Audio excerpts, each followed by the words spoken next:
that notwithstanding clause is in the Canadian Constitution from 1982 that Quebec never signed. This is the legislative branch. There is a judiciary, and this will be a decision for the Supreme Court and not for members of Parliament, whether they're from Quebec or the rest of Canada.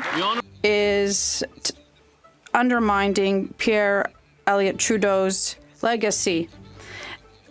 And he seems to be doing more damage to Quebec than Pierre Elliott Trudeau did. Right Honourable Mr. Speaker, here's an opportunity for cooperation. We've heard a lot of speculation in recent hours about the possibility of the government tabling this afternoon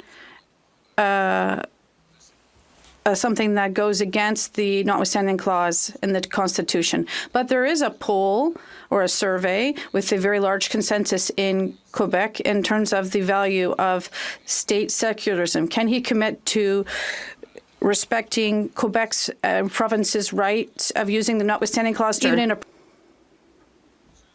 Mr. Speaker, one of the responsibilities that are the most important of the government is to defend the Charter of Rights and Freedoms in Canada.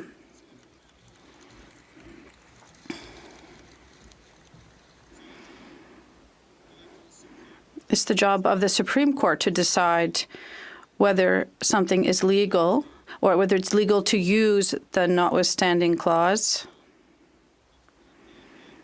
again and again.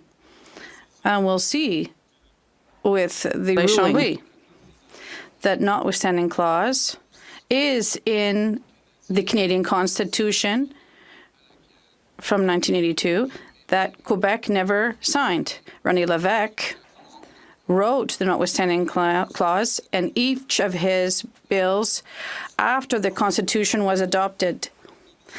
And the Prime Minister is undermining Pierre Elliott Trudeau's legacy. And he seems to be doing more damage to Quebec than Pierre Elliott Trudeau did. Right on. Mr. Speaker, not at all. That's not correct at all.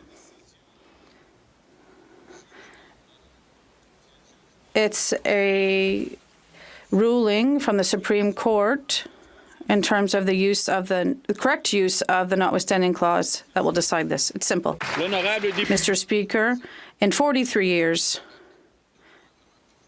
Quebec and all governments combined have never signed up for the Canadian Constitution because it does not allow us to defend the French language and state secularism.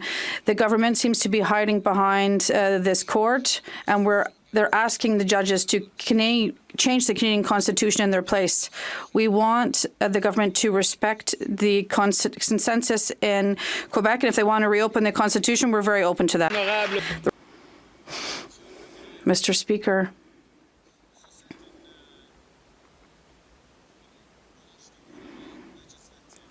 this is the legislative branch. There is a judiciary, and this will be a decision for the Supreme Court and not for members of Parliament, whether they're from Quebec or the rest of Canada.